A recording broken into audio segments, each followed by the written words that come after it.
Salut, bienvenue sur Picomat. Dans cette vidéo, on va étudier la fonction f de x égale 8 moins 2x facteur de exponentielle 2x. Donc là, on va faire une étude classique, rigoureuse, mais je ne vais pas écrire tout au tableau. Si tu veux une étude extrêmement rapide en quelques minutes de cette fonction, sans calculatrice, sans tableur, je t'invite à suivre le lien en description. Premièrement, quand est-ce que la fonction est définie? La fonction, elle est définie pour tout r. X peut être n'importe quel réel, je pourrais toujours calculer une image. Si tu as besoin de donner un peu plus d'explication, tu peux dire que cette fonction est le produit d'un polynôme qui est défini sur R par une fonction exponentielle définie sur R. On va passer à la deuxième question. Deuxième question, les variations. Pour trouver les variations de ma fonction, je vais calculer la dérivée. Mais est-ce que j'ai le droit de calculer la dérivée? Pour ça, on va dire que la fonction f est de la forme u fois v. U fois v, c'est-à-dire que là, j'ai un produit. J'ai un produit d'un polynôme, u va être égal à 8 moins 2x, et ça c'est dérivable, parce que c'est un polynôme du premier degré, et tous les polynômes sont dérivables. D'ailleurs, u' est égal à moins 2. Ensuite, le deuxième facteur de mon produit, exponentielle 2x. Alors je vais dire que v est égal à exponentielle 2x, qui lui-même est dérivable.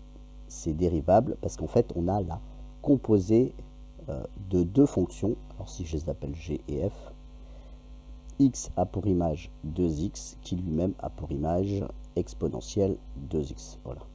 J'applique deux fonctions g et h. C'est une composée de fonctions dérivables. Elle est dérivable. Sa dérivée v' est égale. Alors ça, tu dois le savoir parce que ça se fait au lycée. Quand on a une fonction f qui est de la forme exponentielle u, tu as dû apprendre que sa dérivée c'était u' exponentielle u. Donc on va se servir de cette formule pour calculer la dérivée de exponentielle 2x. Alors tu feras attention parce qu'en fait ici je t'ai mis u, mais u c'est pas le u qui est là-haut. Hein. C'est simplement que dans les livres de maths au lycée c'est souvent écrit sous cette forme-là, donc je voulais pas te perturber. Donc si on calcule notre dérivée, la dérivée de exponentielle 2x, ça va être 2 exponentielle 2x. Voilà. Maintenant qu'on a dit que u et v étaient dérivables, le produit est dérivable.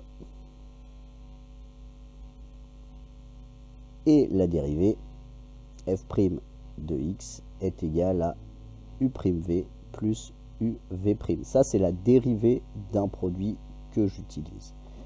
Comme j'ai fait mes petits calculs là-haut, je vais pouvoir remplacer par ce que j'ai trouvé. f' de x est égal à moins 2. Facteur de v, c'est exponentielle 2x, plus u, c'est 8 moins 2x, facteur de 2 exponentielle 2x. Alors le 2 qui est là, c'est pas très joli. Hein. Donc je vais mettre le 2 devant ma parenthèse. Je vais le mettre ici. 2 exponentielle 2x. Nous, ce qu'il va falloir faire, c'est étudier le signe de la dérivée. Donc, ce que je vais faire, je vais factoriser si c'est possible. Je vais mettre ça sous forme de produit. Comme ça, je vais très facilement calculer le signe de cette fonction. f' de x est égal à... Alors, par quoi est-ce que je peux factoriser? Je peux factoriser par 2, parce qu'il est là, il est là. Et je peux factoriser par exponentielle 2x. Alors, je vais factoriser par 2 exponentielle 2x. 2 exponentielle 2x. Facteur de moins 1 plus 8 moins 2x. Je suis presque au bout du calcul de ma dérivée. 2 exponentielle 2x, facteur de moins 1 plus 8, 7 moins 2x. Il reste comme il est et je ferme ma parenthèse. J'ai enfin ma dérivée. Alors si j'ai ma dérivée, je vais pouvoir étudier son signe et déterminer les variations de ma fonction.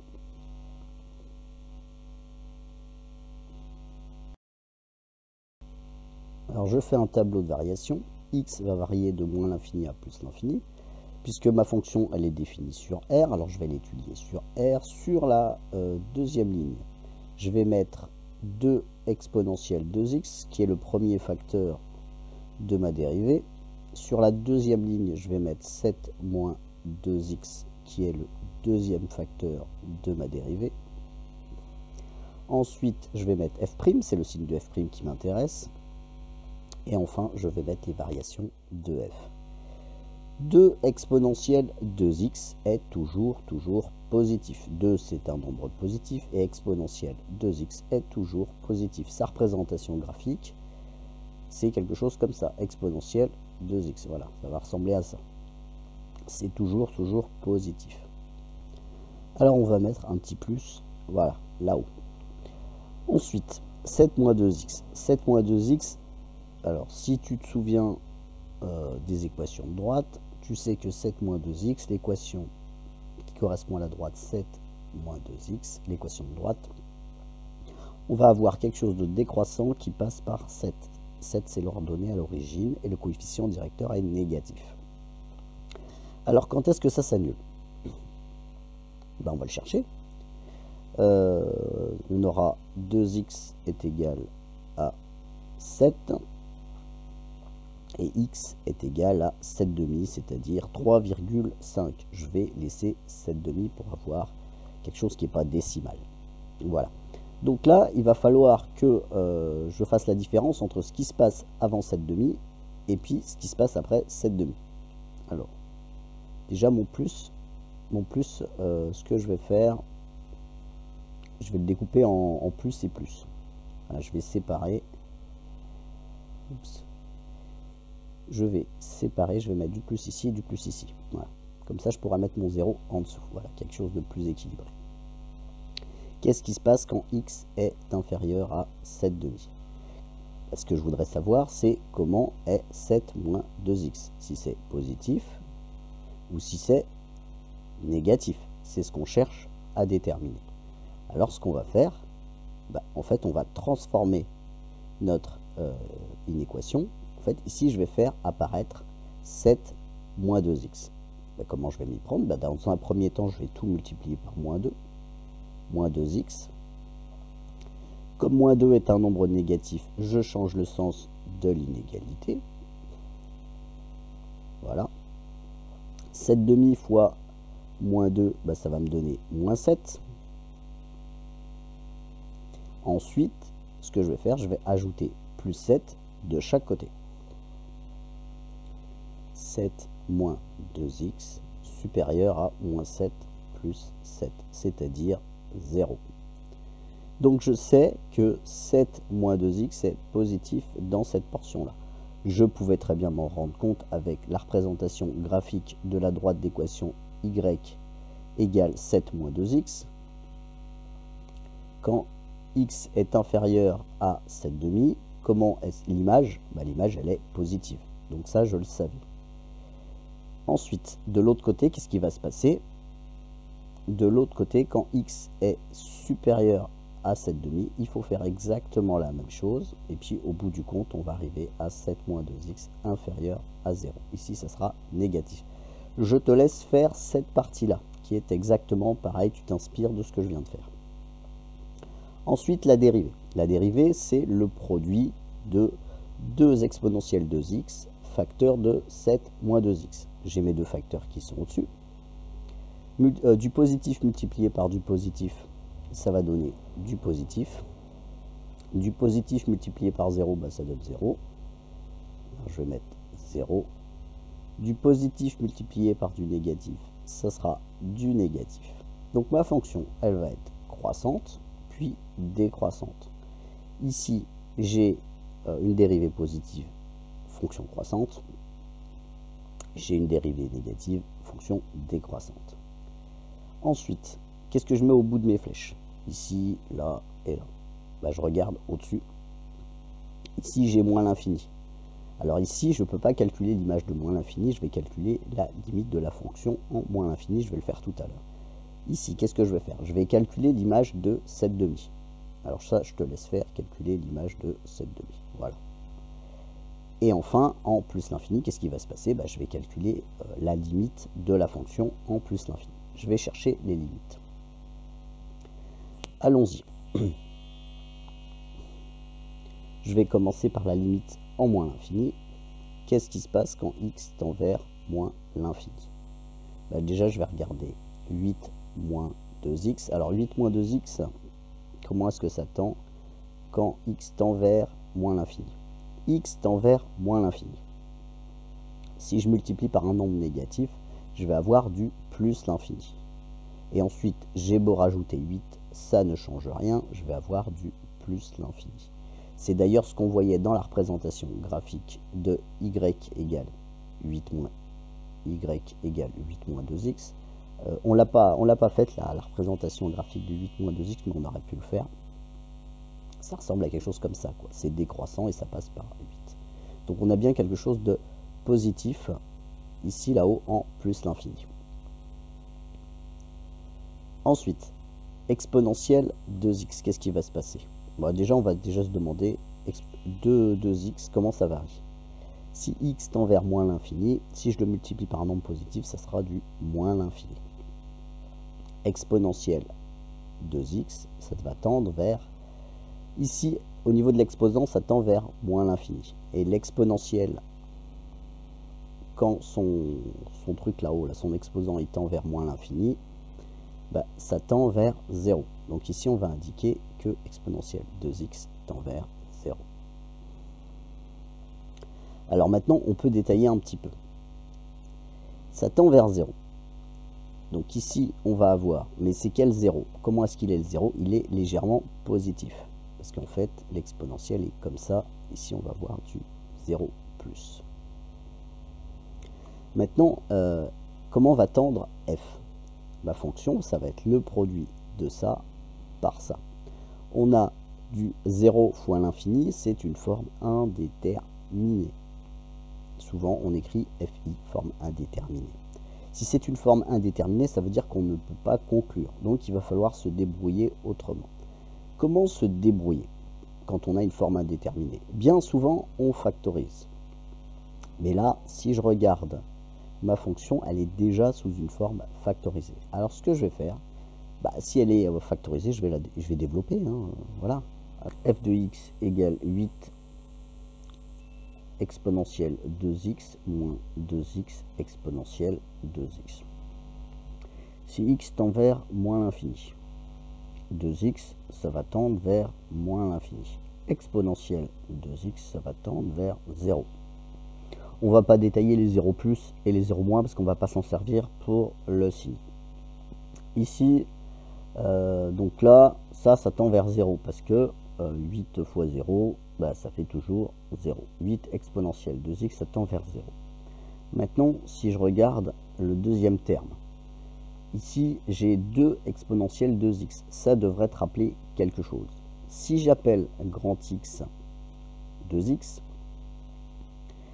2 exponentielle grand X, c'est bien x fois exponentielle x.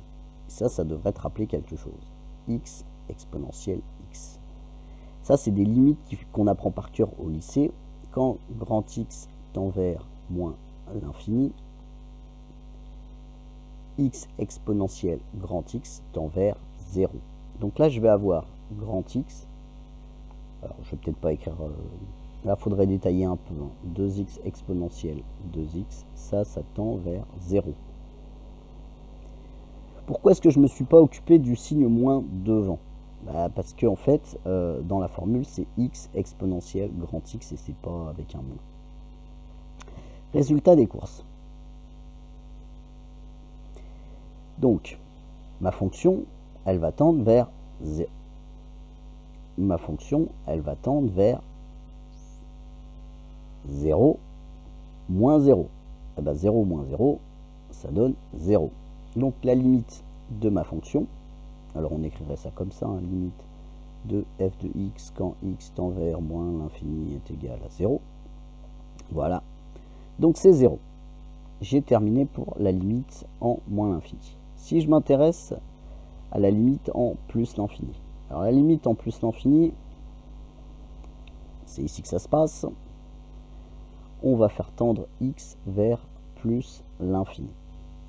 Comment va tendre 8 moins 2x? 8 moins 2x, ça va tendre vers moins l'infini. Alors là, après, il faudrait détailler un petit peu. X tend vers plus l'infini, moins 2x tend vers moins l'infini. J'ai beau rajouter 8, ça sera toujours du moins l'infini. Ensuite, 2x, il tend vers plus l'infini. Exponentielle 2x, il tend vers... Parce que là, je suis en train de reprendre la fonction, mais je garde la forme factorisée. Tout à l'heure, c'est parce que j'avais une forme indéterminée, là, j'en aurais peut-être pas. 2x tend vers plus l'infini, exponentielle 2x, il tend aussi vers plus l'infini. Ça veut dire que la limite de ma fonction f, en général, moi je mets une accolade, je détaille tout, voilà, je détaille tout comme ça, je mets une accolade et en face, je mets la réponse. Alors c'est rapide, c'est pas trop expliqué, mais après tout dépend du degré, du niveau d'explication qu'on te demande, hein, parce que voilà, il y en a, ils demandent plus d'explications que d'autres. Alors la limite de cette chose là, ça va être du moins l'infini, la limite de f de x, ça va être du moins l'infini multiplié par du plus l'infini, ça sera du moins l'infini, parce que plus et moins, ça fait moins, et l'infini fois l'infini, ça sera l'infini. Donc je mets moins l'infini ici.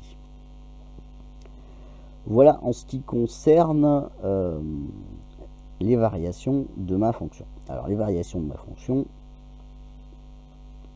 je vais m'en occuper après. Je vais tracer une représentation rapide après.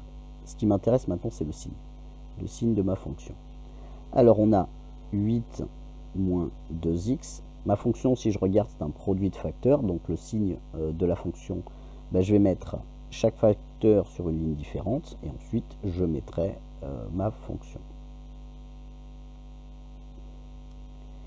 Alors, 8 moins 2x, quand est-ce que ça s'annule? 8 moins 2x s'annule pour x égale 4. Je vais indiquer 4 là-haut. Voilà. Et ça s'annule. Maintenant, il faudra étudier avec des inégalités comme on l'a fait précédemment, comme on l'a fait ici, le signe de 8 moins 2x ici et là. Alors, comme je te l'ai déjà expliqué, je ne veux pas que la vidéo soit trop longue, on ne va pas le faire, mais on peut le savoir tout de suite avec une représentation graphique. C'est une droite qui est décroissante parce que le coefficient directeur est négatif. Voilà. Alors du coup, ça va être d'abord positif et après négatif. Voilà. Mais il faudrait expliquer ça avec des inégalités, enfin avec des inéquations. Ensuite, exponentielle de x est toujours positif, quel que soit x. Notre fonction, ça va être du positif multiplié par du positif, c'est positif. Quand x égale 4, ben, du 0 multiplié par du positif, ça sera toujours 0. Et après, enfin, du négatif multiplié par du positif, ça sera négatif. Voilà, on a étudié le signe de la fonction. Je te dis à bientôt sur Picomat. Et n'oublie pas, il y a une façon pas très rigoureuse de savoir à quoi ressemble la fonction, très rapidement dans le lien qui est en description. Tiens, une petite remarque. Quand x est inférieur à 4, la fonction elle est positive. Ça veut dire que ma limite ici, ça va être 0 plus. Voilà, on peut l'indiquer. Voilà, c'est 0 plus. Allez, à bientôt sur Picomat.